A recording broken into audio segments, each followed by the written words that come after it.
Peace to all of you. It's been quite some time. Hope you enjoy. I pray that you enjoyed the reading of mine and my son's little children's book. So, something that's been coming across my feed lately and in my life, and something I think I've shared about quite a bit. And I this is probably going to ruffle some feathers, offend some people, and I'm okay with that. If you don't get what I'm saying, read the Bible. It's all in there, as it usually is. So I've been seeing a lot of videos lately, like of dudes laying in bed with a woman who's calling her man to get food delivered to both of them, and the guy's like flexing about it. And I'm not going to sit here and say that as a kid I didn't make a lot of mistakes and have to learn a lot of things on my own. I didn't really have any guidance, men or women in my life.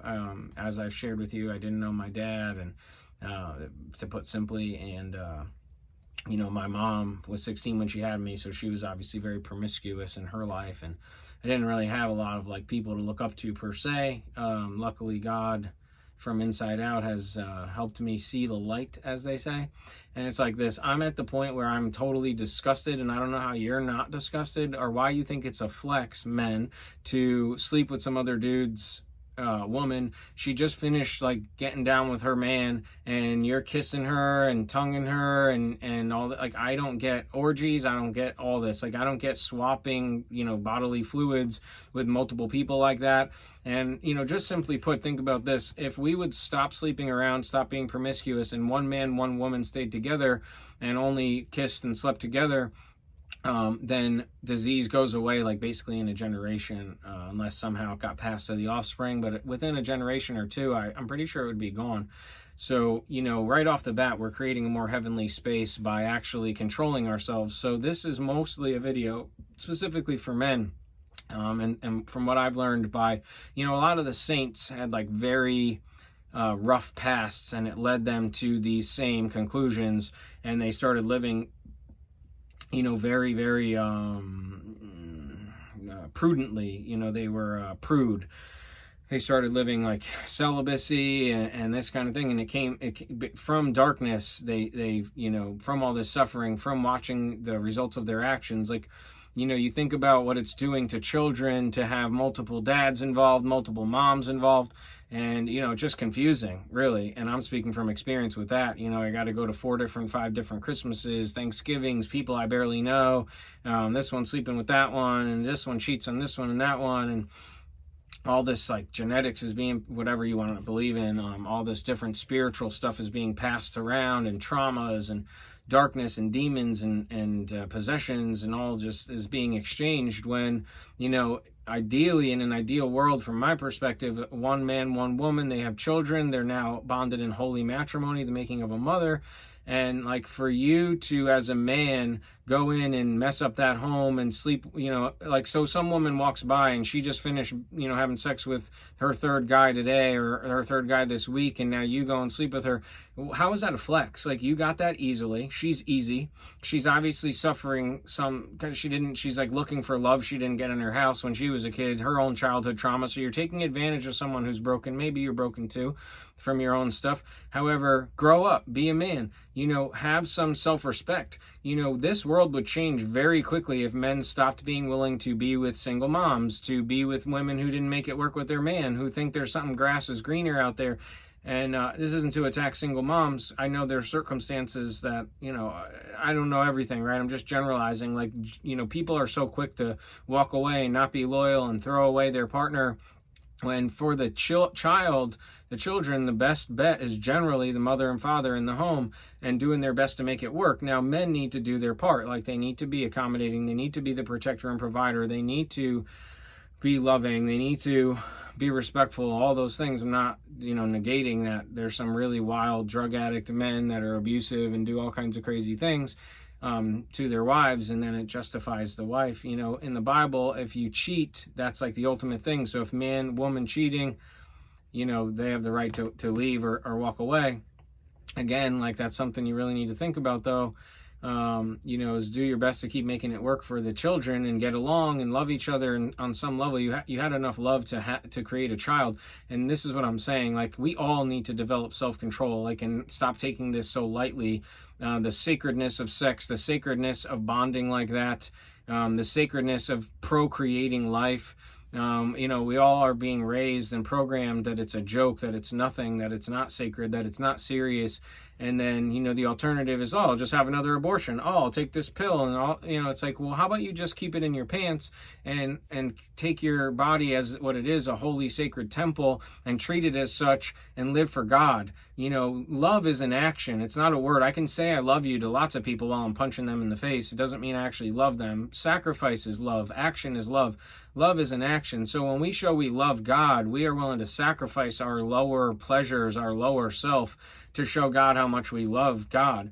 I never thought I'd ever, be what I am now, as single as long as I am, celibate for as long as I've been. And getting laid is easy. I can get laid right now. I can walk out of here and go get laid. I don't want to be with a woman who couldn't make it work with her husband, who's given herself to another man. I don't want to be with somebody with all that trauma. I don't want to be with someone who hasn't grown, who hasn't learned their lessons. I'm not saying that I don't have a past and that I wouldn't be with a woman with a past. What I'm saying is like to monkey branch, jump from one to the next. And, then they're still holding on to some men or still not dealing with the trauma of their childhood or whatever it is. And so, the real topic that I'm focused on, though, here, and I've, as always, have gotten off on some tangents, is I don't get how anybody thinks it's a flex to sleep with somebody else's mate. It's disgusting to me. You're literally, maybe going down on that girl, and she's still, dripping, not to be graphic, from some other man.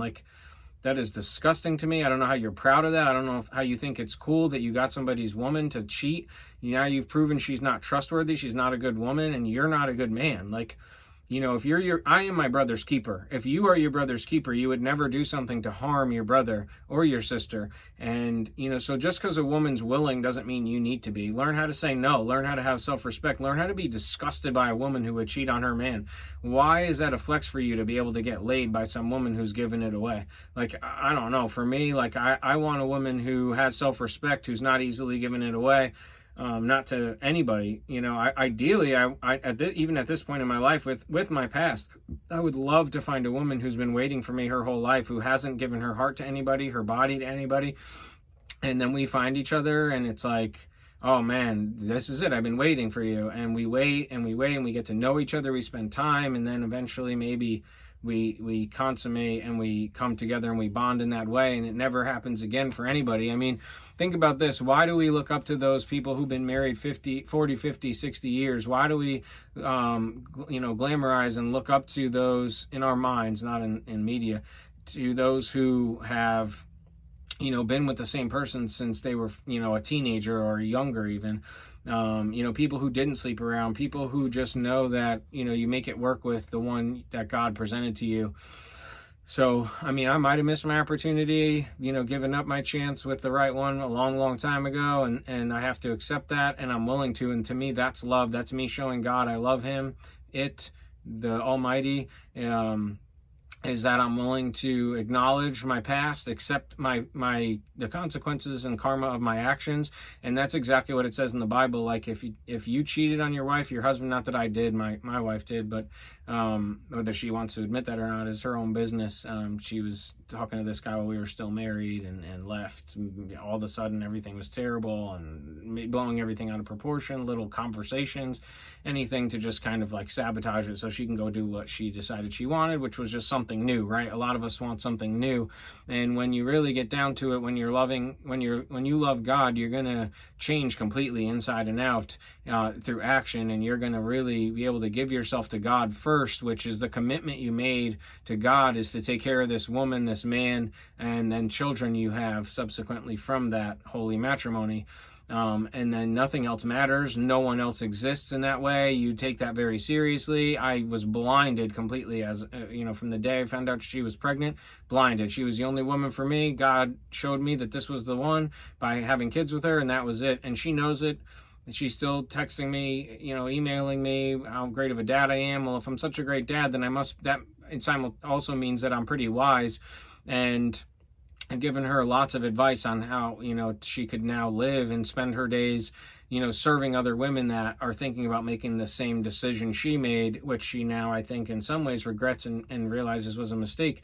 And that if she had just given herself to me and submitted and acknowledged, and really more importantly to God, okay, God, I see this is the man for me. This is the one I got pregnant by. I'm with it. But the thing is she had gotten pregnant. So maybe, that guy was the one initially. And so this is the stuff I'm talking about, men. If you really want a long-lasting relationship, find a woman who hasn't given herself to someone else, who doesn't have that trauma, who hasn't had abortions, who has because there's like always going to be some part of them, as far as I can tell, that's still hanging on to that guy, that's still thinking about that situation, that's never really going to allow themselves to give themselves to you. Now, could something happen through the power of Jesus Christ and they really see the error of their ways and become a new person, reborn and all that? Absolutely. I don't negate that, but a credit history is a thing for a reason, as is your personal file, right? So I want to know your stuff. I want to know your past. And I certainly am not ready to go be with some woman who was just with some guy yesterday or lives with some guy. I really, literally, besides the disgusting physical factor, I can't possibly see how that's a flex. Like, yeah, I'm banging this dude's girl, I'm banging this dude's wife, I'm banging this girl that's got kids and a husband, and like, how is that a flex? That's embarrassing, it's disgusting, and it's the lowest of the low. I don't even know how you can think that's something to flex about or be proud of, or something that you would want to brag about. I wouldn't want anybody to know if I was doing something like that. So I don't know how we got to a space in this world on YouTube, which is what I watch when I have time. I don't know how we got here where people think that's a flex, but it is insane to me. And this is a call to men to learn self-control, to be men again, to stop being little weak little weasels. Just because some girl, shakes her ass at you, she probably shook her ass at somebody 10 minutes ago and just finished in the bathroom, and now she's coming at you. Like, you got to stop. Just because it's easy, just because you can, doesn't mean you should. And it's probably really means to walk away as soon as possible.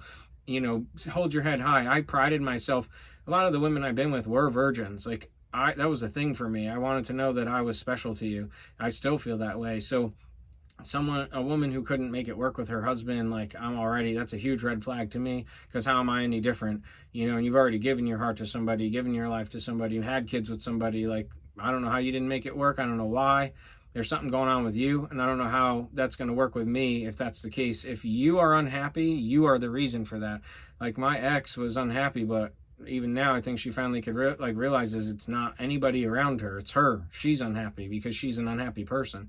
She chooses not to see, like, the good and stuff. We had a lot of great times, a lot of great memories, and she chose to focus on fights or things that were nonsense, and not the I'm sorries and the I love yous and the kisses and the hugs and the trips and the things after the fact, the talks, and it's like, it's all, do you see the world as half full or half empty? And I'm at the point where I am getting more and more close to, I live in heaven, I live with a smile, I live in joy, I live in the middle with God in the balance. And I have no enemies. Well, I have adversaries who might wish to do me harm, but in my brain, like, I don't have enemies. No one can touch me. No weapon formed against me shall prosper, and I'm going to keep on living my life until God says no. So I love you all. Thank you so much for your time. Again, if I offended you, look in the mirror. Don't look at me. It's and again, don't hear that I'm saying, like, if you're a single parent, you should stay single the rest of your life, especially if you were the one who was left. Everyone has a right, but my feeling is, though, if you were the leaver for no good reason, then you really need to take time to be alone and really focus on your relationship with God and yourself, and think about why you would even have done something like that, especially if you had a pretty good life, and why are you always looking for the next thing? Why do you always think there's more or better? There's just different. And, we make the best of what we have, and that's where a lot of people are messing up. So that true love romance thing, I don't know. It might have just been a spell cast just so we keep throwing away something great that we already have. If we had just worked at it and made it work, it works if you work it. So I love you all. thelivingmysterychurch.org, thelivingmysterychurch.org. Hit the like and subscribe. Hit the bell for the notifications. I think that's everything. Love you guys.